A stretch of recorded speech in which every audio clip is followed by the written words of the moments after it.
Dear student, in this video we are going to know about other prominent kingdom. Firstly, we are going to know about the Chahman dynasty, the Chauhans. The Chauhans or Chahman dynasty of Ajmer was established in 11th century. They were the last prominent dynasty of North India. It is very important for you. Chauhans were the last prominent dynasty of North India. Chauhans were the vassals of the Gurjar Pratihara. Vassals means Samantaj. You know about Samants. Vigraharaj, who captured Chittor, and Prithviraj Chauhan, the most outstanding rulers of this dynasty. He engaged in first and second battle of Tarain against Muhammad Ghori in 1191 and 1192 CE, respectively. In the first battle, he defeated Ghori. However, in the second battle, he was defeated and executed. Now, we are going to know about the Kalcharis. Kalchari dynasty covered area of central India and parts of Karnataka. Historians divided the Kalchari dynasty in two parts. The part that covered central India is called Northern Kalchari, and part that covered parts of Karnataka, that is known as Southern Kalchari. There are three prominent members of this dynasty: Krishnaraja, Sankaragana and Buddharaja. Their capital was Tripuri or Tevar in central India. Dear student, now we are going to know about Southern Kalchari. Southern Kalcharis rose to power in the Deccan between 1156 and 1181 CE. A new religious sect called Lingayat or Veersaiva was founded. Kannada literature, poetry called Vachanas came into existence. During this time, some important works of Kannada literature, Virupaksha Pandit, Chenna Basa Puranna, Dharani Panditach, Vijayalaracharide. The Chandelas. Dear student, now we are going to know about the Chandelas. The Chandelas were powerful dynasty of North India. They ruled over central India from the 9th century to the 13th century. The first capital was shifted Khajuraho. Later the capital was shifted to Mahotsav Nagar or Mahoba. Dear student, Mahoba in present day Mahoba situated in Uttar Pradesh. The founder of the Chandela dynasty was Nanuk. He was succeeded by his son Vakpati, and Vakpati succeeded by Jaysakti and Vijayasakti. Rahil and Harsadev Yashovarman Dhanga assumed the title of Kaling Radhipati. In the Chandel kings, there is a Dhang king who assumed a title of Kalinga Rajadhipati, mean to say ruler of Kaling. He was also Paramadidev. The last important king of this dynasty is known in history for his conflict with Prithviraj Chauhan. Dear student, Paramadidev, which is king of this dynasty, which is known in history for the conflicts with Prithviraj Chauhan, and we have already discussed about Prithviraj Chauhan in the Chauhan dynasty. Chandelas was to build the famous temple of Khajuraho. It is very important for you. The famous temple of Khajuraho is built by Chandel rulers. Dear student, now we are going to know about the Garhwals. The Garhwals were among the many ruling families of North India. The ruling families perhaps originated in the area of Benares, Varanasi and or that is also called Ayodhya in Uttar Pradesh. So it is very important for you and remember it. Garhwal Sudras originate from area of Banaras and Ayodhya. The first, the Yashovigraha, Machichandra and Chandradeva, they were the prominent ruler of this dynasty, had taken central over Ayodhya, Kannauj and Indraprasthanika. Then Ayodhya is modern day Faizabad ruling area, and Kannauj you know about, situated between Kanpur and Mathura, and Indraprasthanika is now modern day known as Delhi.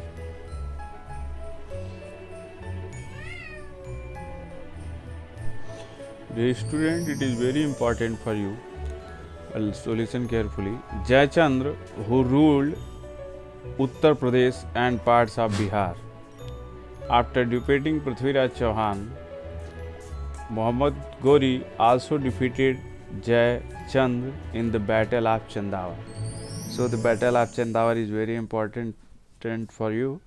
In the Battle of Chandavar, Muhammad Ghori defeated Jayachandra after Prithviraj Chauhan, and he defeated Prithviraj Chauhan in which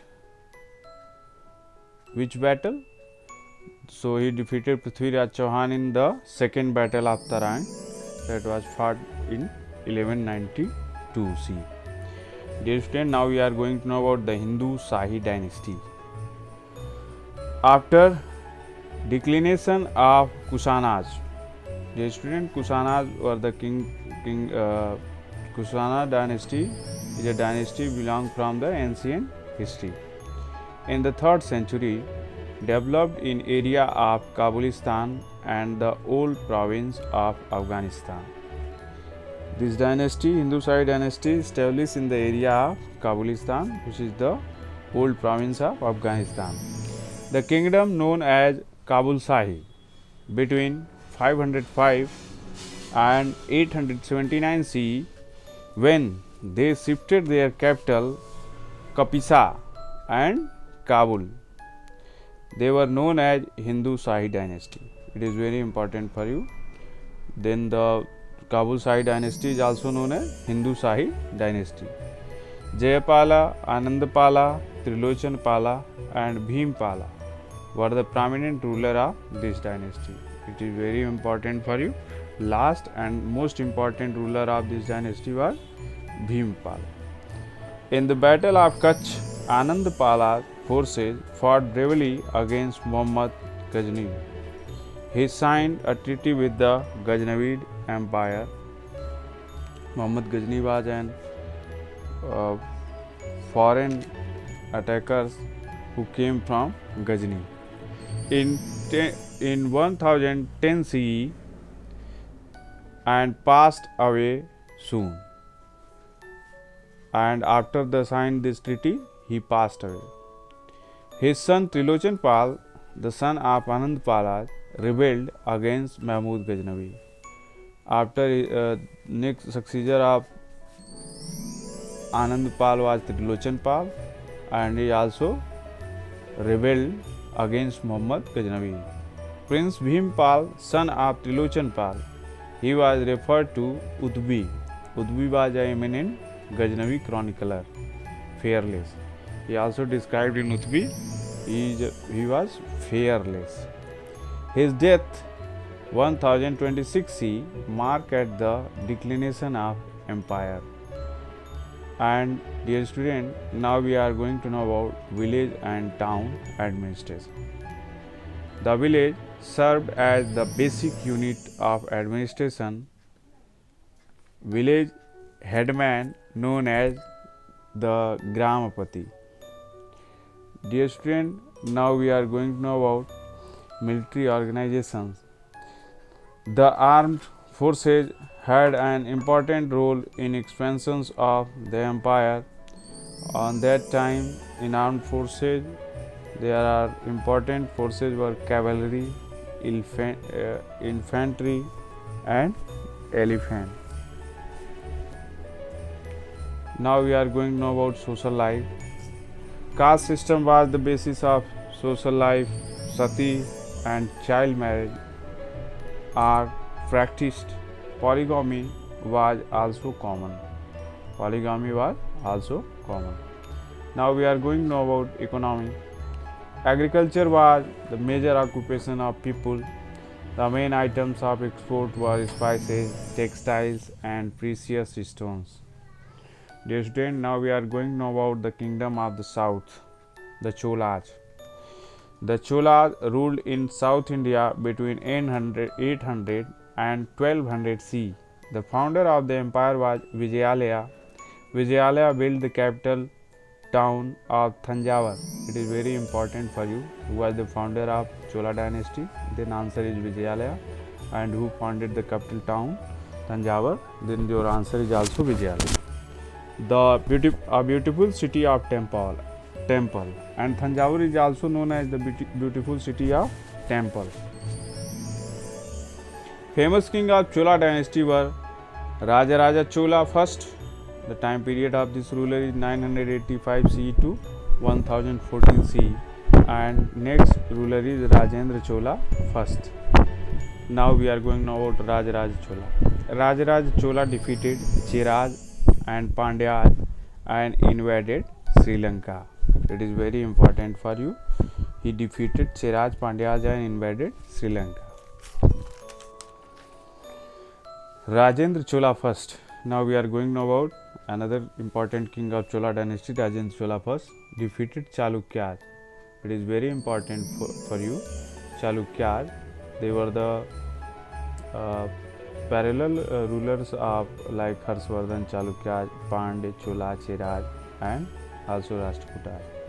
Now the Pala rulers of Bengal and completed the conquest of the Sri Lanka.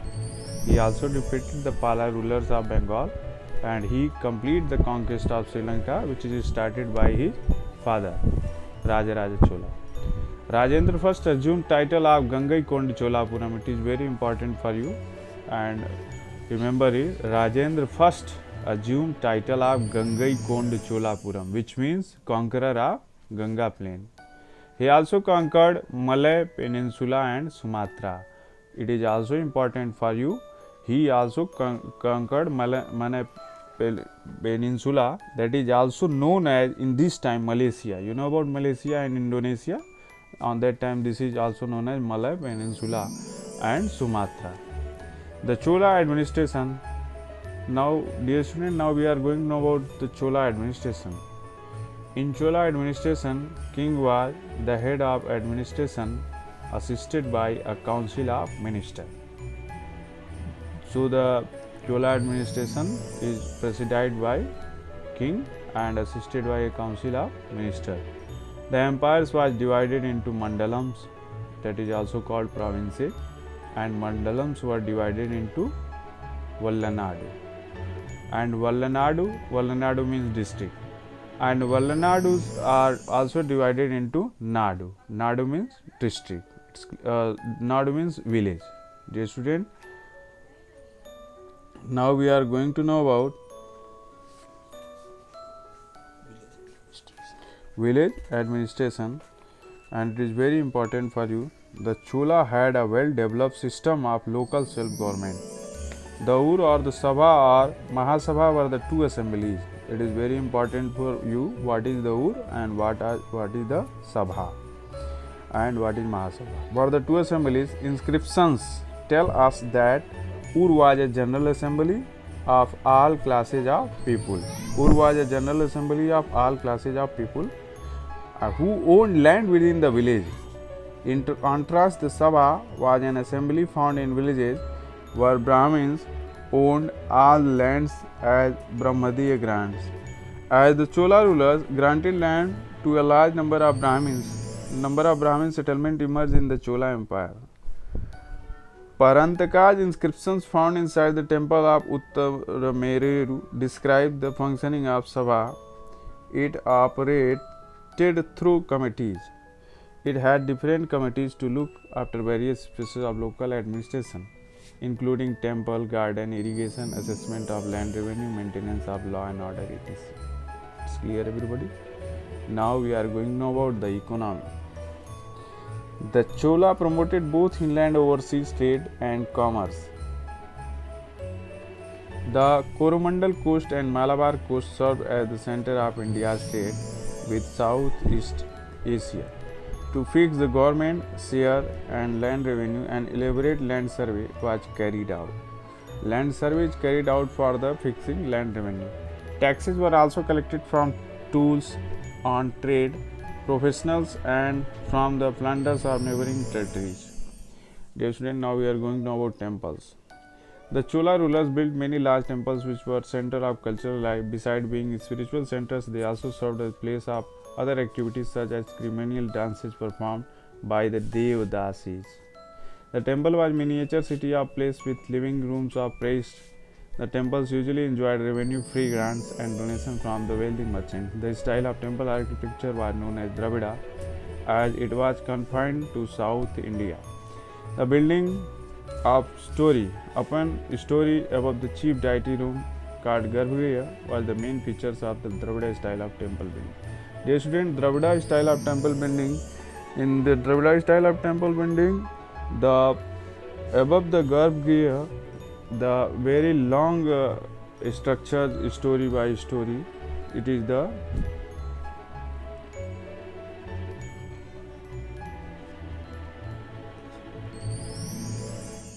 Now we are going to know Chola inscriptions. Our main sources of information on the Chola dynasty are the inscriptions of the period. The Tamil copper plate inscriptions served not only a title deeds of land grants but also record on the conquerors and events. The copper plate inscriptions are actually long documents engraved or embossed on thin sheets of copper which are then punched and tied together. They record grants of land and bear the royal seals to indicate the authenticity. They also contain details about the land, wells, trees, canals, rivers, pastures, etc., types of taxes and fines.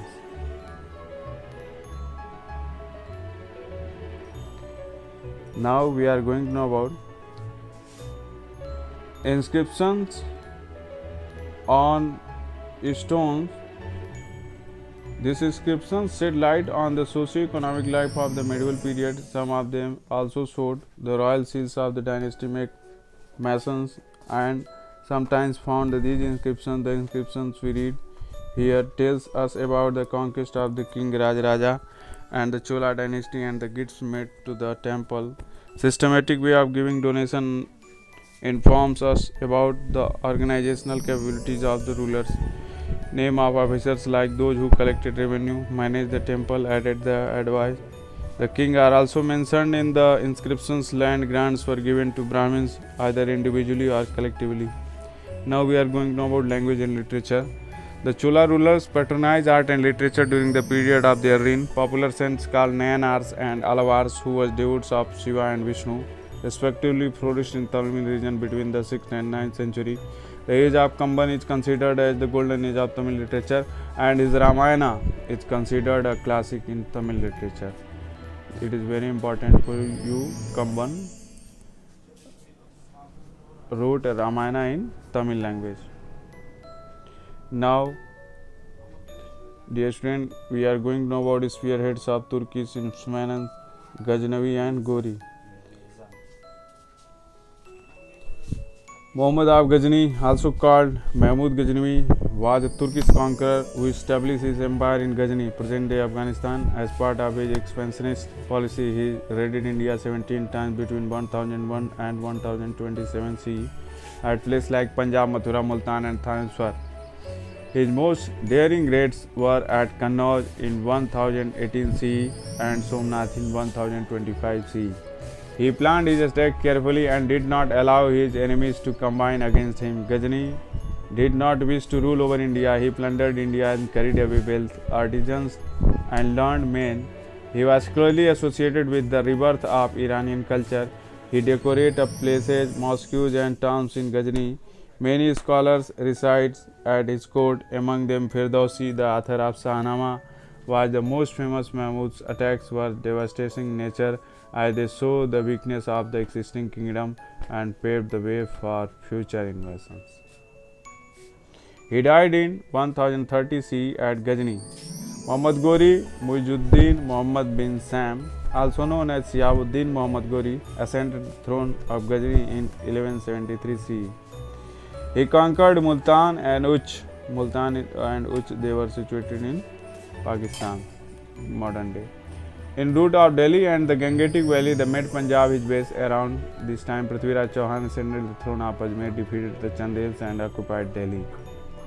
So, two powerful rulers, Prithviraj Chauhan and Muhammad Ghori, both desiring control to the Gangetic Valley and Punjab, came into conflicts with each other. They fought the two battles of Tarain 1191 CE and 1192 CE respectively. The first battle of Tarain resulted in Prithviraj Chauhan victory. However, in the second battle of Tarain, the superior Turkish military and organizational ability led to Muhammad Ghori victory and his control over Delhi, Bihar, Bengal and Ganga Yamuna Doab. Dear student, what is Ganga Yamuna Doab? Doab is a land situated between two rivers.